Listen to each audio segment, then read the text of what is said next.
Hello, everyone. I'm Kushi. I'm an associate here at Rise. And thank you so much, Alyse, for making time to speak with our students today. And I'd also like to take a moment to thank Alexis, who is also a representative of Premium Prep College Counseling. She's not here in the meeting, but I had a lovely time collaborating with her and putting this presentation together. I'll start with a quick introduction about Rise. So at Rise, we connect high school students with mentors, mostly who are based in the US and the UK, and who are PhD students in top universities like Harvard, Stanford, and all the Ivy Leagues and Oxbridge. And essentially, these mentors guide our students and help them write and publish original research. So far, we've mentored over 1,000 students from 40 plus countries, and many have also gone on to publish their research in international journals and high school conferences. But more than numbers, what truly excites us is seeing how research transforms the way students think. It teaches them to ask better questions. It helps them stay curious, and it also helps them see problems as opportunity to create something new and create something impactful. And that's what I believe is the essence of Rise, and that's what Rise is truly about, helping students take their ideas seriously, explore them deeply, and discover what they're capable of when given the right guidance. Um, and yeah, as to why research is important, it helps you gain expertise. It helps you dive into a topic and really get to know it beyond the textbook. It helps you make an impact on the world because research is truly how real breakthroughs happen, whether it's new tech, better medicine, or even changing the way we perceive the world and how we live. Um, and of course, there is the aspect of standing out in admissions because a solid research project shows a university what you can really do and what you're truly capable of. And it definitely gives you a real edge when it comes to college applications or job applications for that matter. And these are some of the really exciting works that our students have published in various journals like the Global Scientific Journal, and yeah, many others. But what I'd like to do now is talk about and welcome our speaker for today. So our speaker for today is Alyse Levine, who is the founder and CEO of Premium Prep College Counseling. It is one of the foremost experts in college admissions. Alyse has over 14 years of experience guiding over 1,000 students to top universities. People into keep hot water. One second. I need for coffee right now. I'm so sorry about that. Yes, Alyse previously served as Associate Director of College Counseling at the Dalton School and also was the Assistant Director of Undergraduate Admissions at Washington University in St. Louis. And she was also named among North Carolina's top 50 women leaders of 2022. And she brings deep insight into what top colleges really look for. So thank you so much, Alyse, again. And to all the students, please keep all your questions ready. Alyse will be happy to answer them towards the end of this session. And if at all you have anything to say during Alyse's presenting, you can drop a message in the group chat and keep yourselves muted. I will come to it whenever we have the time. So yes, over to you, Alyse. Wonderful. Thank you so much, Kushi, for having us. We are so excited and honored to partner with Rise, a wonderful organization that helps support students to do research, which is still a highly unusual activity for a high school student to be engaged in. So it's very, very impressive what your students are doing. And I thank you all for being here today. As Kushi mentioned, my name is Alyse Levine. I started Premium Prep several decades ago. I run the organization, I oversee the team. We are very unusual in the space of college counseling. We are the only company that is run and organized in the way in which we do things. And what that means is we are only hiring those people who have worked as career professionals, as college counselors, people who have come out of elite high schools and really learned the trade of college counseling. A lot of other college counseling firms, people come and they were English teachers and they help some students with essays. And so they become college counselors, or they came from test prep. And those are all other great pathways. But we really focus on people who have made college counseling their career, which means they have worked with thousands of students of a variety of different backgrounds and interests. And they have worked with thousands of colleges. Very often, for those who come to this field straight from admissions, they know that one institution, but they may not know the variety of schools out there and what BU is looking for versus George Washington and their combined BA MD program versus my alma mater, Washington University or Stanford. So we really are only hiring a very small percentage, about 2% of the counselors that apply to work with us. And these are people, like I said, who have made college counseling their career.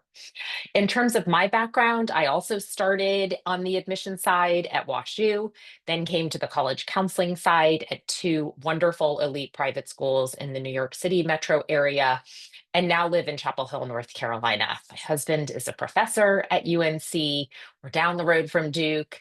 And even closer to UNC. So really in an area with a tremendous amount of research. Our company is 25 counselors. We work with students and families all over the country, very often working with students who are also involved with organizations like RISE, where you are involved with research. And our job is to help you put that research information in a compelling way in your application to, like Kushi said, help differentiate you and show that you have expertise in a very niche particular area. Next slide, please. So my focus for today's presentation is building a compelling application. Your application you want to think of as a whole. Competitive colleges tend to read holistically. Similarly, you want all the pieces and components of your application to come together and tell a story about you. You want there to be some common themes about your interests and experiences. You want those common themes to be woven and thread throughout so that recommenders are talking about it. Your essays are referencing this. Your applications are referencing this. And so we're going to specify, I'm going to go more deeply into how these themes should come together. Your choice of major is another one.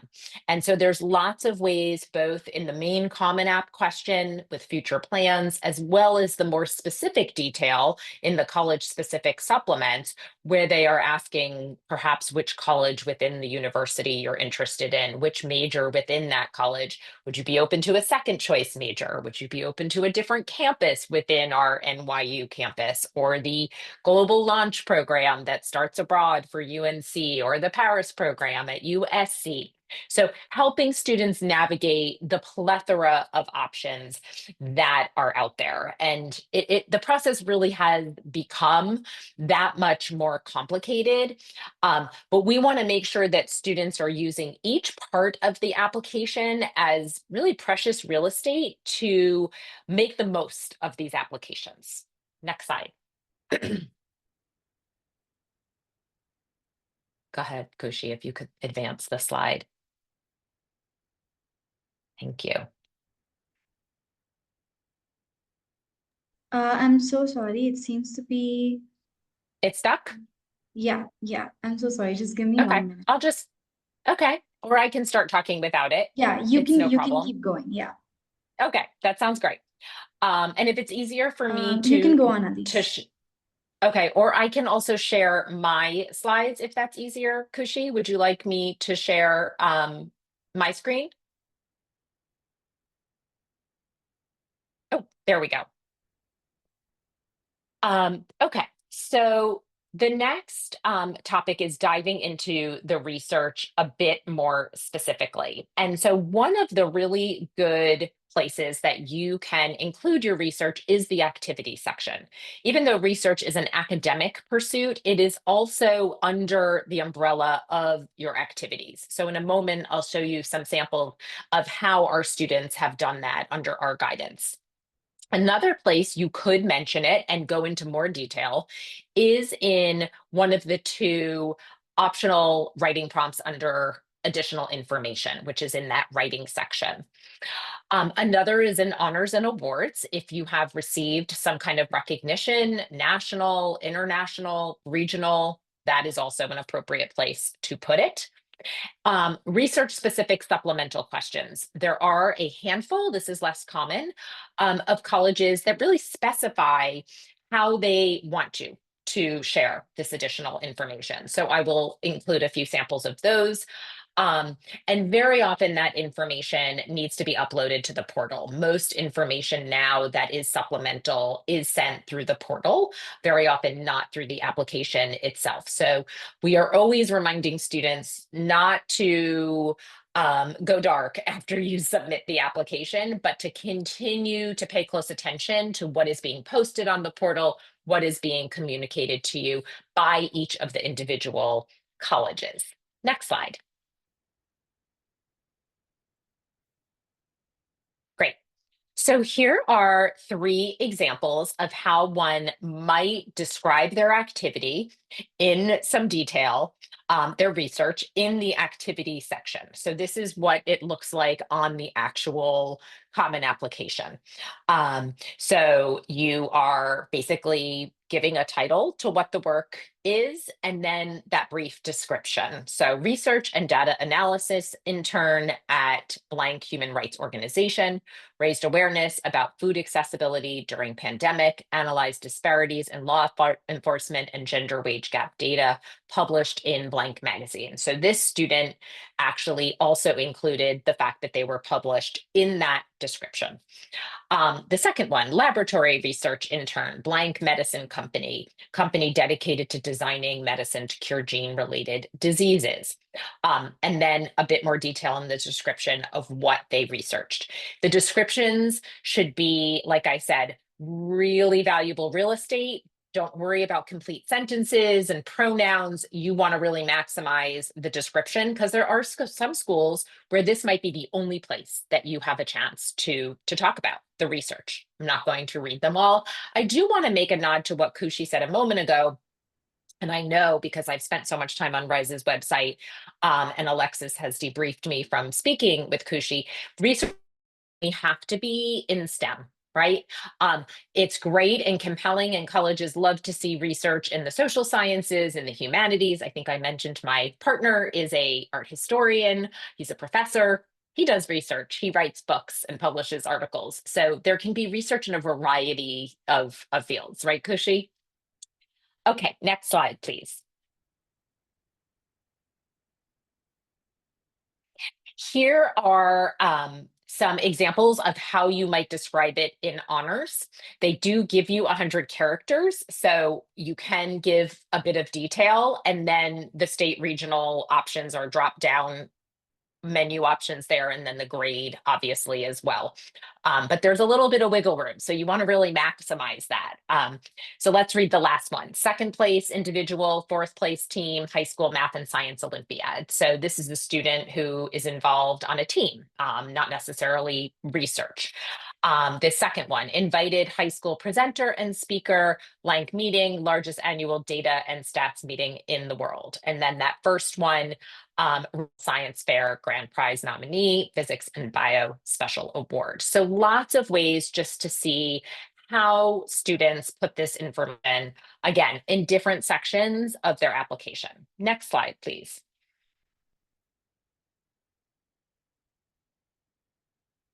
Here are some specific college instructions. So Yale is very specific that they really prefer the full paper to the abstract. Important to read the details and do what they ask if possible.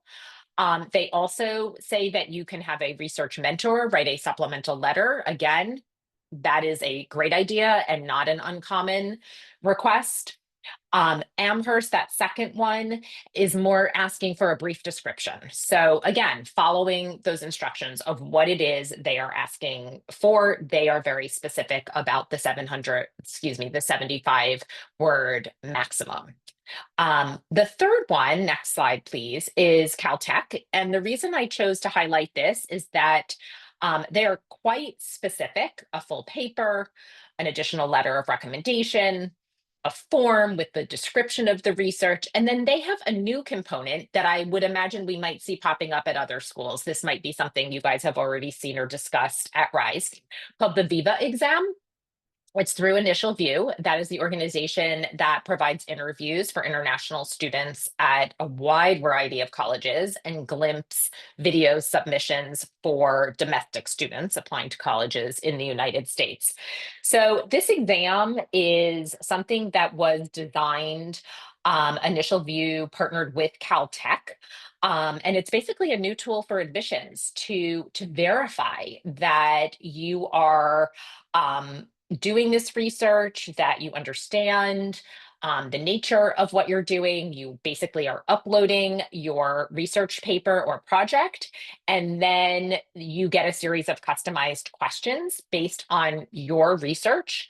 And then you have to reply spontaneously in the session, in the exam, to show validity that you have an understanding and a mastery of the research that you have done. So this might be something we see more of, just like we have seen a proliferation of Initial View and Glimpse videos. This is a way technology is really helping college admissions get a deeper glimpse into what students are doing. Do we want to pause for hands that are up, Kushi, in real time? Yes. Please.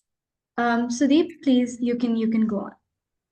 Yeah, so I was wondering, when you said like how the research is important, does it really matter to the college, or depending on the college, like what I'm researching in? So if I'm looking, do I have to do research in the major that I intend to go in, or just like around the same field? Did you say, or is it okay if it's around the same field? Yeah, I was just wondering if it like has to be in the exact same major, and if that's the important part, or is it just like the fact that you researched and you got a result out of it? Yeah.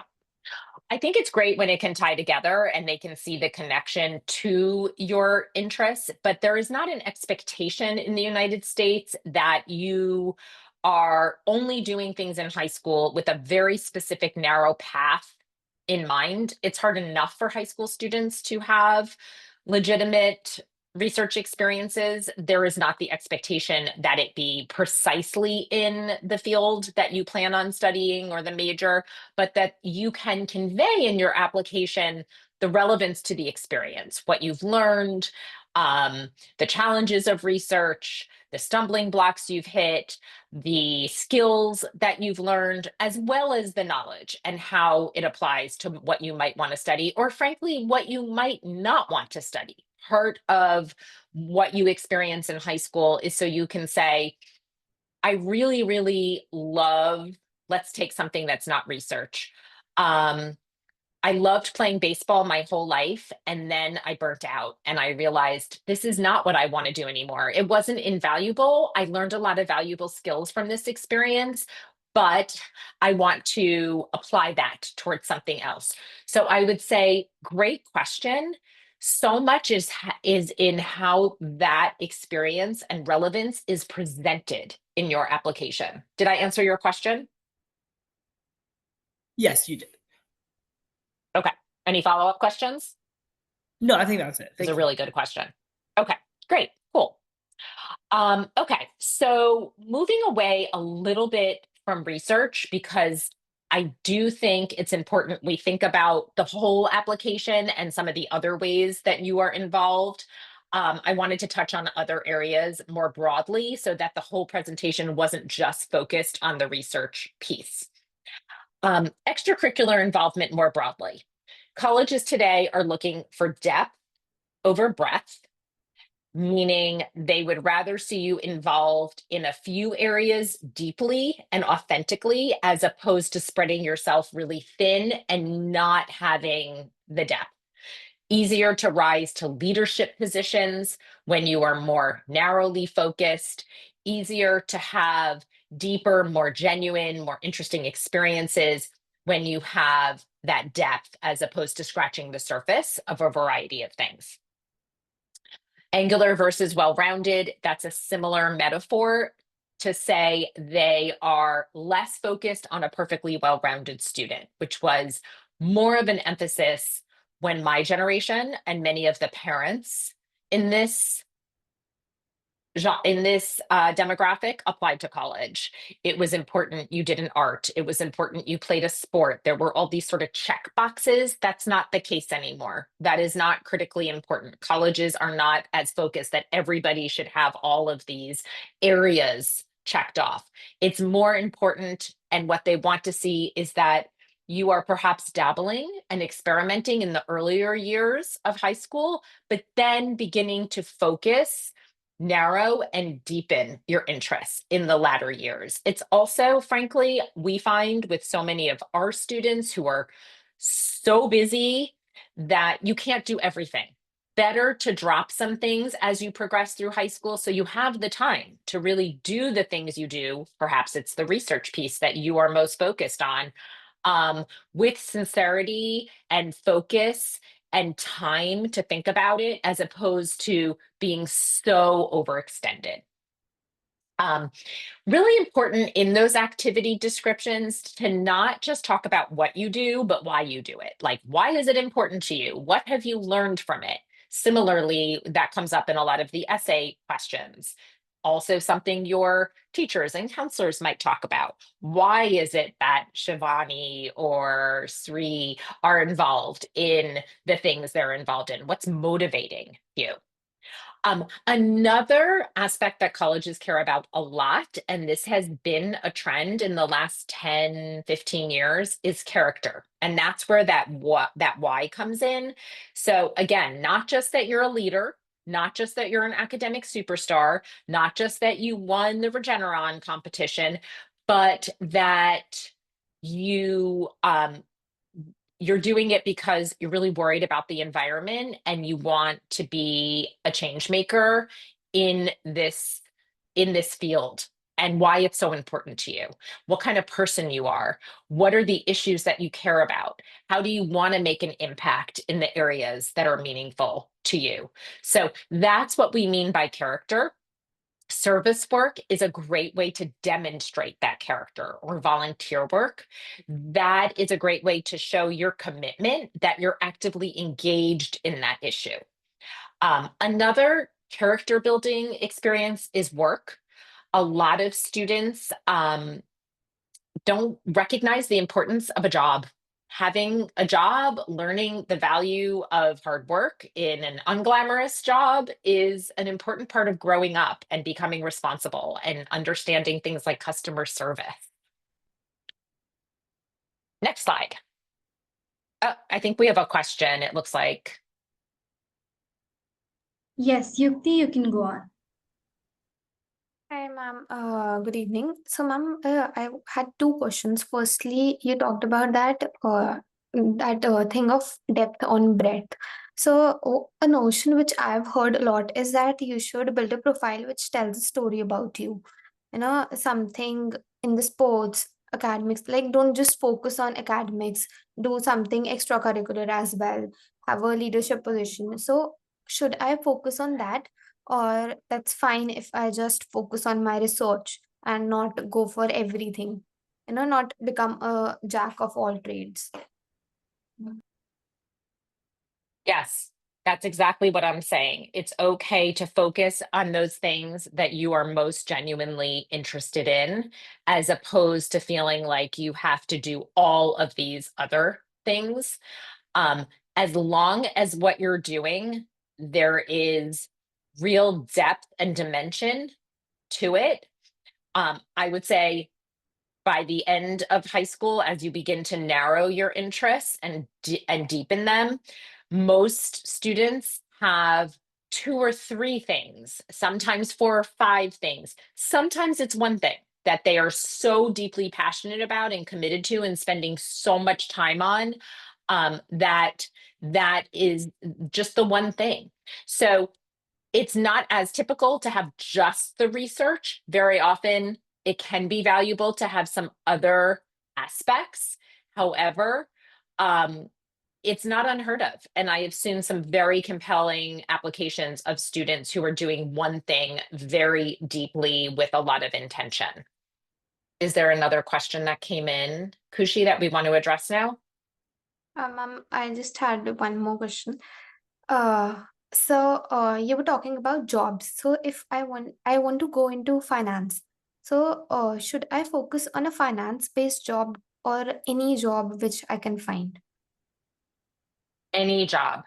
Business schools are really looking to see that students have some work experience, have some good skills with group work, that you work well in a group dynamics. Most of the stronger business schools, they work in cohorts or groups. You have to be able to do group projects. I don't like group projects. Business school would not have been for me. They also want to see those problem solving skills. Does not have to be that at 17, 18 years old, you have worked in finance. If you can, if you want to get an internship, a shadowship, but working in retail, the food industry, it can be that kind of a entry level job that shows character in a way that frankly is just as, if not more valuable than working in the finance industry, where you may or may not be doing a whole lot as a high school student because you don't have the background and the experience, right? So I would definitely vote and encourage the real job over the working in finance. Again, I'm speaking in generalities because I don't know the details of your opportunities, but in general, that would be my guidance. Alyse, Okay. we got a Oh, follow-up yes, go ahead. question. We got a follow-up question from Jeremiah, who asked what type of jobs will help you with that. And I think Jeremiah, Alyse just was able to answer the question. So if it's clear, we can move on with the presentation. Jeremiah, did you want to ask any follow-up questions about your areas of interest or specifics, or was that answered? You can just send a thumbs up. Okay, we'll move on while we're waiting for Jeremiah's confirmation. Yes, we got it. Thank you, Jeremiah. Got it. Awesome. So in terms of, this is a good segue because a lot of these experiences, right, are often topics, good fodder for your essays. So there's really 2 different kinds of essays that colleges ask for. There's the personal statement, also commonly called the personal essay. That tends to be the centerpiece of the application. Almost every school requires it. And you are responding to one of several very open-ended prompts. Most schools now use the common application. So it's the same prompts. You're writing one essay for all of these schools. There are some exceptions like the UCs and Georgetown, but speaking more generally, this is an essay where you want to tell a story about who you are. This is where you want to focus on those smaller moments, give them that insight into who you are, let them get to know you, show some vulnerability. This is not an extended resume. This is not an opportunity to talk about why you want to study finance, why you want to study biochemistry. Save that for the more specific questions that typically come up in the supplements. This is a more creative, personal essay. Most of them are written in a narrative style. Again, you are really trying to give the colleges a window into who you are. Very different from how these kinds of essays are written in most of the rest of the world. We have students who apply to Oxford and Cambridge. We have students who apply to colleges in different parts of the world. And those essays tend to be much more straightforward about your academic interests and goals. That is not what this is. This is more of a personal insight into who you are. The supplemental essays are specific to each college, and they obviously vary. Each college can decide. They tend to be more straightforward. What do you want to study? Why do you want to attend our college?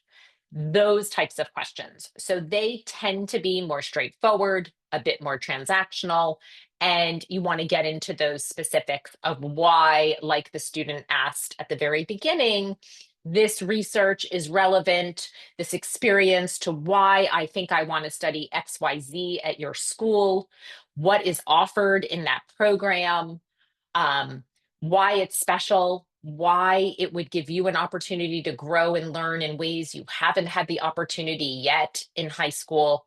So it's much more specific to each of the individual colleges. One often says, if you could pull out Oberlin and put in Vassar, your essay is not specific enough. Or if you could pull out Princeton and plug in Dartmouth, those essays are not specific enough. Okay.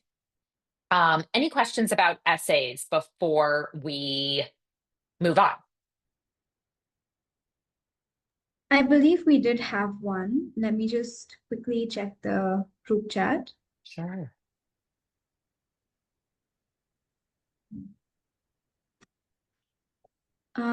Mohammed, if you're still on call, you had asked a question about personal essays and what can make them unique. Yeah. So get some college essay books. I have several behind me. Read sample essays with our students. We often help them with inspiration to see different styles, different topics. It can be what it's like to commute to your school and what you think about on that journey. It could be a challenge that you have overcome. It does not have to be a terrible tragedy or challenge. I think a lot of students worry that they are not going to be as interesting if they haven't had these great setbacks. We've had students write about dislike for a specific fruit or vegetable as a metaphor for other aspects of their quirky personality that are very funny and lighthearted, but also very compelling. We literally had an essay about admitting the young man didn't like avocados. This was a bit earlier when avocados were kind of all the rage. Avocado toast, that kind of thing.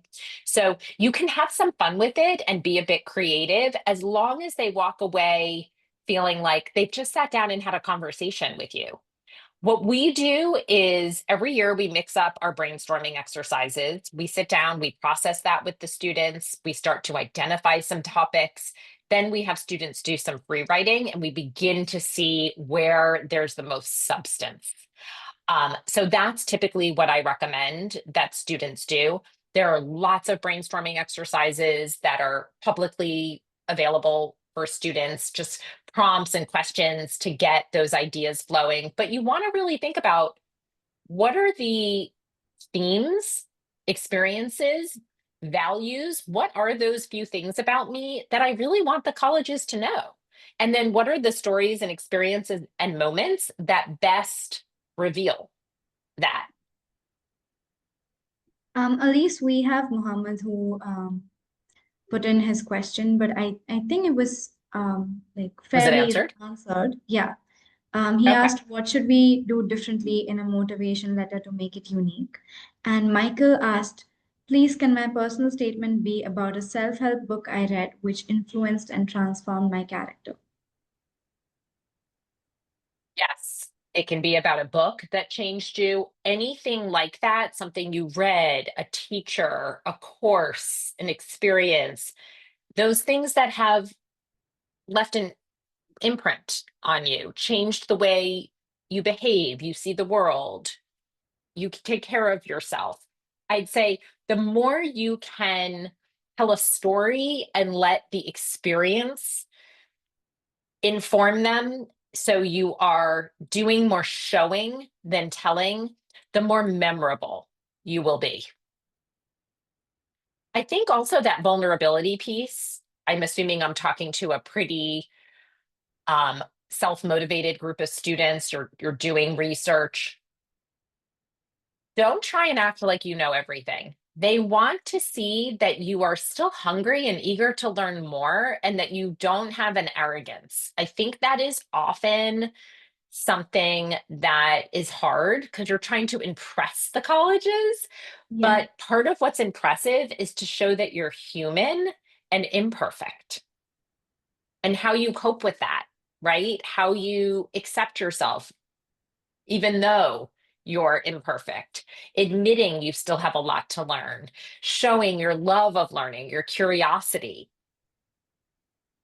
That's really well put, Alyse. And so Deep has their hand raised, and Tesfaye also had their hand raised. So if at all you guys want to chime in and drop your question in the group chat, or if you want to unmute yourselves and ask Alyse right now, so Deep and Tesfaye, you can feel free to do that. If not, we can move on. Yes, Arnav. Could you please tell the name of those books you were talking about the college essays? Yes, I am happy to. I can also send some of these. So these are some of my favorites. Can you guys see them? Some of these are old editions. Yes, we can see them, but I think it would help if you read the titles out because it's not very clear. Okay, I'll read the titles out. You got it. So on writing the college application essay by Bald, 100 successful college application essays, 50 successful Harvard application essays, Is It Easy Being Green, Write Your Way In by Rachel Tour, The Golden Ticket, A Life in College Admissions Essays, Irina Smith. Thanks so much, Elise, for that. And if there's My nothing else, pleasure. we'll move on to Yeah, the let's rest do the of next slide. That would be great.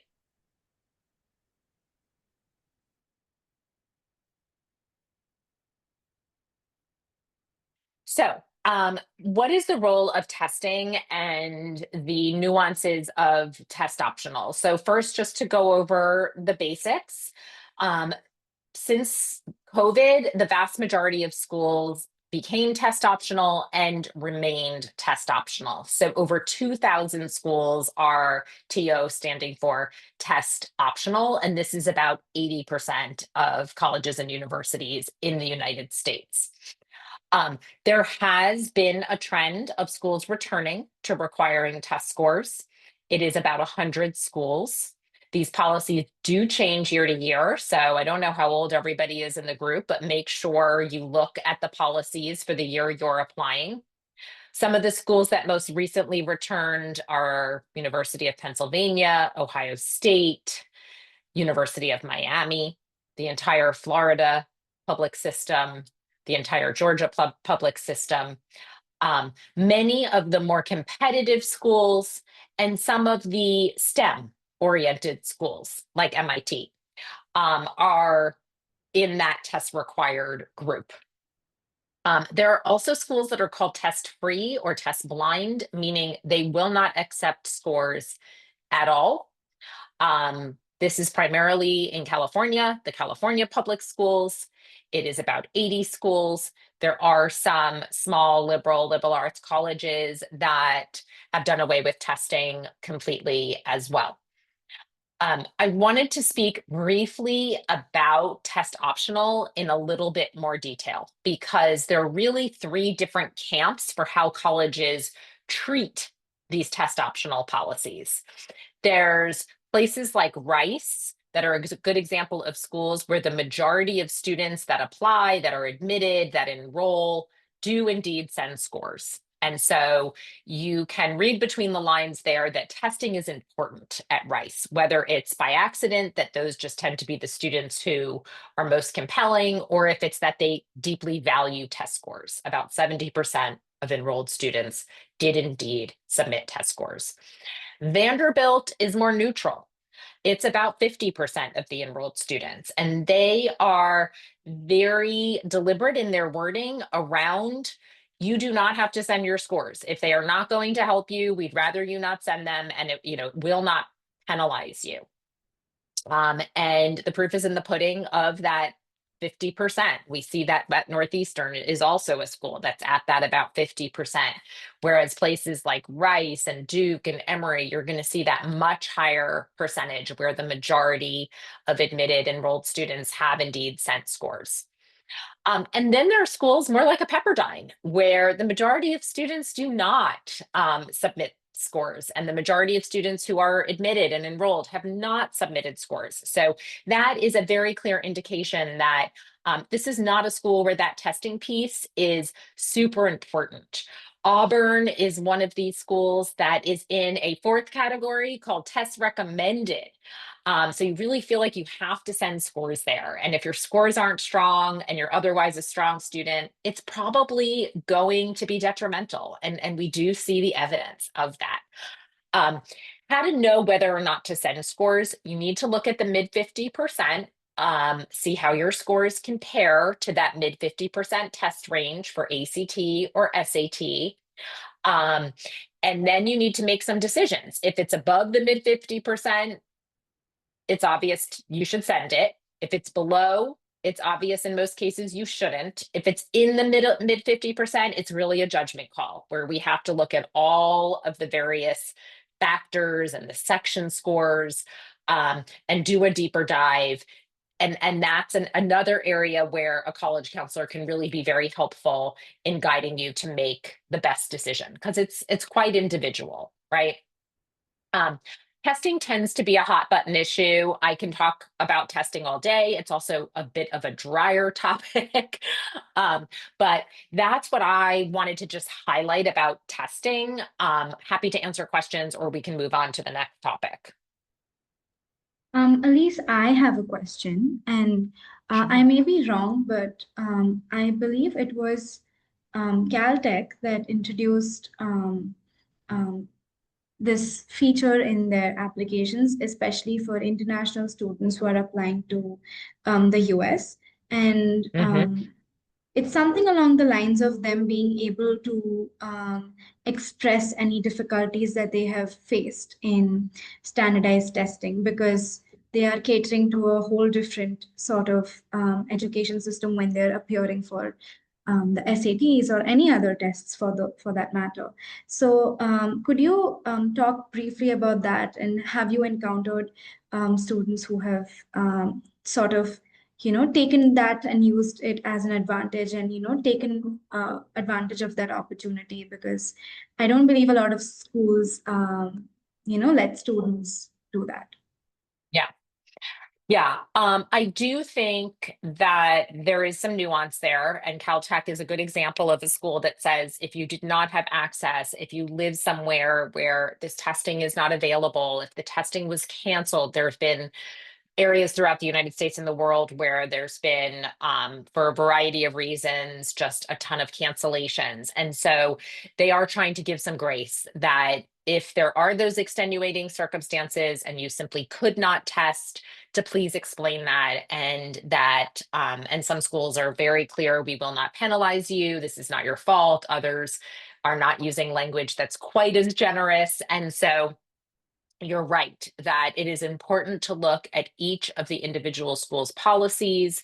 Many do have specific policies that are different for international students.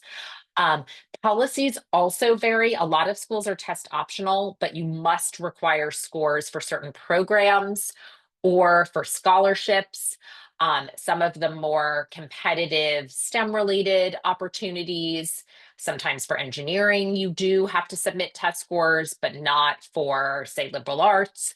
So there is a lot of nuance and detail around testing. And so you really do have to take the time to read the specifics school by school by school.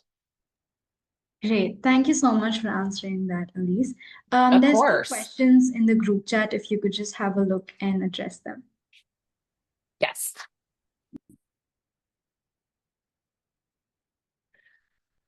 With the research, I want to know if it is more advisable to conduct research before getting into the T20s. I was not able to conduct one for my ED to Notre Dame, but I link my research ambition to one of their professors in the accounting department, which align with my ambition. Please, I want to know if maybe I should conduct one when I do not get in ED. What do you mean by conduct? I'm not quite following. Kushi, can you translate for me what they're asking? So I think by T20s they mean the top 20 universities, and by ED they Right. mean early decision. And I think they're trying to ask if um, it is advisable for them to conduct research before getting or before applying into the top 20 universities that they are looking at, um, instead of just writing about their research ambition and not actually conducting research. So should they conduct research before applying, or is it enough for them to just talk about how they want to pursue research in the Okay, future? that's what I didn't understand. I gotcha. So research is a wonderful way to show that you have a genuine intellectual curiosity about a particular area. It is not the only way to show that. So yes, it's great to do research before you apply to show that, but perhaps you have already done something else, like an independent study in that area, or taken courses beyond what's even offered in your school in that area, or been involved in some kind of volunteer or internship experience related to that subject. So research is one of many ways to show an interest in an academic area. It is not the only way. There's also clubs and activities, like the student I referenced earlier who was distinguished in Science Olympiad. There's robotics club. For students interested in politics, there's debate, there's Model UN, there's activities in school, outside of school. We have students involved in nonprofit organizations. We have students who are involved in like different service organizations or tutoring, working, we talked about. So there's so many ways. There are some really great summer programs out there at universities. Some are really competitive and highly regarded. Others are more open admission. So there's some variability there. So there's lots of ways to engage with, show academic proficiency, mastery, curiosity without necessarily having done research.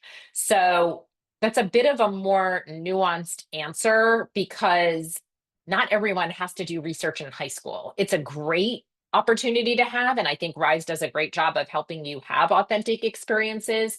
But I think it's fair to say the majority of high school students out there have not done research by the time they apply to college. And that doesn't mean you are not a good candidate, but it does mean there needs to be other experiences that you have had. Okay, the other question. If my SAT score is very close to the 50th accepted applicants, how should I decide whether I should admit the score or not? Go on to Common Data Set. It breaks down the test scores by in much more detail of how many people did or did not submit in the score range that you're in. Also look at your section scores. That is also broken down on Common Data Set and how relevant and important and strong those scores are for your area of interest. So do a deeper dive or deeper analysis, school by school by school. Common Data Set is really where you will find the most detailed information about standardized testing across the board. Public schools also, meaning public universities, also often have a lot more data if you dig about standardized testing. If you are looking for more granular information about who is submitting, who isn't, who's getting in, that type of thing. Would there be a difference between 1540 or 1550 in SAT? I know people usually say 1550 plus is needed for top schools. So there isn't as much of a difference between the 1540 and the 1550 because the SAT is such a bigger range at a 1600. Those individual numbers for ACT tend to have much more of a difference, right? Because it's only out of 36. So the 33 versus the 34. However, another big factor again is the breakdown of sections and what your area of interest is. If your math is quite low and you're applying for engineering, that could be a problem, right? So a lot more nuance than just the total score. Okay, let's move on to the next slide. Great questions, loving the questions. And I think we're at the last slide or two here. I'm so sorry, this is stuck again. Is it stuck again? Okay, Yeah. I'll go back to my notes and just remind myself what my next topic was. Okay, there we go. Okay, transcripts, academics. So the key things I wanted to say with academics are, one, it's important to have a balance of rigor and performance. So the two most important aspects that colleges are looking at when they're reviewing your grades are the strength of your program, your rigor, and your grades. Those two things are not mutually exclusive. So it's great to have all A's, but it's not great to have no rigor and all A's. On the flip side, well, what if you overdo the rigor and you get more B's than A's? So it's finding that specific healthy balance for you, where you're continuing to do well academically, challenging yourself, but not tipping the rigor to such an extent that your grades are dipping dramatically. If your grades dip a bit, but it is because you have more rigor, that tends to be the best case scenario. They don't want to see a student who isn't challenging themselves. Preparation for major. It's also important that if you are specifying a major, that you know what it is that college cares about and values for that major. If you're applying to animal science at Cornell, you want to make sure that you have biology, physics, chemistry, ideally all at the highest level offered in your school or community. Calculus, again, ideally at the highest level.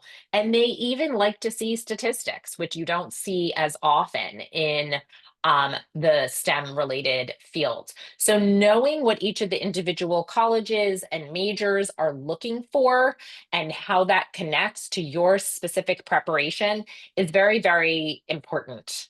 And something that I think sometimes gets overlooked. It's important for business students. We had a student earlier talk about finance, to have that rigor and strong testing and strong grades in math. That's very important for competitive business schools that tend to be very quantitative in their focus. Were there any questions, Kushi, about transcripts and academics before we move to the last? No, I don't think so. Okay. So the last topic is letters of recommendation. I just wanted to make sure to talk about like every aspect of the application. So recommendations are very important. Counselor letter is typically required. If you are in a school where the counselor does not know you very well, it is just that much more valuable to make sure you're providing as much information as possible to help them. Those are typically in questionnaires or brag sheets. Very often it's appropriate and invited that the parents complete that, or the parents and the students work on that together. Most schools require 2 teacher letters. There has been a downshift there. Some now require just 1, some none. Teacher letters are really going to be more focused on the kind of student you are, how you were in that class, your curiosity, how you interacted with your peers, how you overcame obstacles. Ideally, they want teachers that are in different academic fields. And if you are very pointy and focused in a particular academic area, it's great if one of the teacher letters is in a relevant discipline. ideally. Again, if you're in a bigger high school and those teachers are inundated with these requests, just make sure you're providing as much information as possible to help them with that letter. We talked about supplemental letters a little bit at the beginning of the presentation because so often with research, those research mentors can be valuable additional supplemental letters. Typically, I advise if you are sending a supplemental letter that you just send one. It really can be overkill and just inundating a school to send more than one. Every school is different and can specify if they accept supplemental letters, and if they do, how many they accept. Again, very often it is specified on the portal if it is research specific. Other times it is usually in that recommender section on the Common Application, and the title is called Other Recommender. So that was the last topic. I am happy to answer any other questions, or if you wanted, Kushi, to just move on to your part of the presentation, of course, that's fine as well. There's nothing from my end. I think we should address all the questions. We have Friday, Sure. whose hand is raised. Friday, you can go on. Okay, so can you hear me? Yes, yes. We can Okay. hear you. So my question is on rigor of courses offered. So now, how do you determine the rigor of a particular course? Because there are some courses like the school offer, and sometimes you're not able to, you don't have the luxury of knowing about courses like except the ones that are offered by your school. So how then do you know that okay, this course is actually rigorous and this course is not? And in a situation where like your school is not offering courses that are as rigorous as like your your school which you're applying for would want, how then do you feel in that gap? Oh god. Yeah. Yeah. So you really have to do the research on what's reputable. So places like Johns Hopkins, Brigham Young, UC Scout are some of the more well-known online courses that students take. There are also options that are more specific to the state. If it's a student who's in the United States, that might be available for a student who lives in a particular state in the United States, but there are quite a few programs that are available for anyone anywhere in the world that are quite reputable. Again, if you can do the research and learn what's reputable, if you don't know how to do that, that's where the expertise of a professional can be very valuable to come in and guide you. Similarly with the summer programs, which are sort of more in that pay to play space and good enrichment, but not necessarily going to be considered highly rigorous, and which are more competitive or perhaps for college credit and a grade. Those are some of the ways that you can also identify. University of Chicago has great summer programs. Those then give you the option to apply early decision if you want to do that. They're rigorous, they're selective. Yale Global Scholars is another great one. UNC has a new local Keenan Flagler business program that's excellent, but it's not residential. So we've had some international students or students outside the state come together, get into Airbnbs to do that program because there aren't as many business summer programs that are really good. But it definitely requires some vetting and some research and some expertise. Should I go to the questions in the chat now, Kushi? Yes, yes, please. I think Okay. you can start with Okay. Michael's question. Okay. Michael. I'm applying for engineering, and on my transcript, I had at least 6 A's out of 8 courses for the 2 years, but in final year, I had a lot of B's. Please, will it affect me? Yes, it will. I mean, colleges are looking at your progression, not just your GPA, but the patterns and the trends. Again, if you had more Bs as you were taking more and more advanced courses, they definitely will understand that. We didn't get into any strategy and discussion around like building a college list and early decision, but have a balanced college list. Don't just have reaches. Have your likely or your backup options where you're strong applicant compared to the rest of the pool. If you can show interim grades for senior year and you've done well, share those. That can continue to help you. Also, your school profile, context about your high school. If your school does not do a great job of sharing context of rigor, as we know, there's more grade inflation in the United States than in other parts of the world. So I work with students in different countries and schools where Bs are much more common. So some context around the grading process and system can be very valuable if these are very rigorous courses and A's are given out very sparsely. So just make sure that any of that context is provided by either you or your school official or counselor. How do they assess homeschool students? So there's usually a specified person who assesses homeschool students. They love to see if students are taking official classes that are through, I'm forgetting the word, official, registered, accredited organizations, local universities, online programs. The GW one is highly regarded. But we see lots of local ways that students are taking homeschool classes in accredited programs, universities. It's much more difficult when everything is being taught literally in the home by the parent. And so that is just something the colleges do their best to evaluate.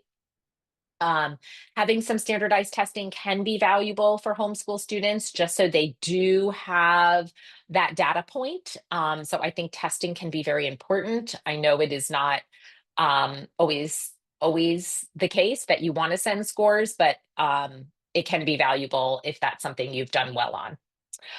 And we do work with homeschool students and make sure that all of that information is conveyed in the most compelling way possible. If you would rank between GPA, extracurriculars, test scores, essay, what would be your choice? It's hard to generalize this, but I'm curious what A's would focus on.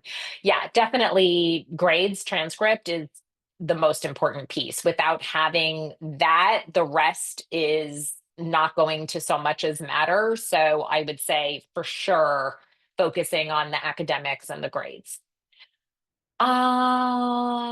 About the counselor letter and by whom should it be provided? Okay, so a school official writes the counselor letter and the secondary school report.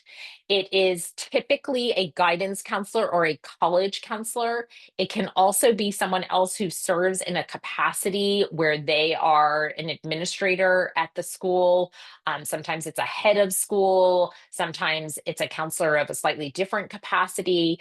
But this letter is more speaking generally about the student, what kind of contributor you are in the community. Often they are quoting from coaches, advisors, and it's more of a compilation about you. So those are the type of people who typically submit that required letter. Most colleges, although not all, again, there's been more flexibility with recommendations since COVID, but most, particularly selective schools, do require a school official or counselor letter.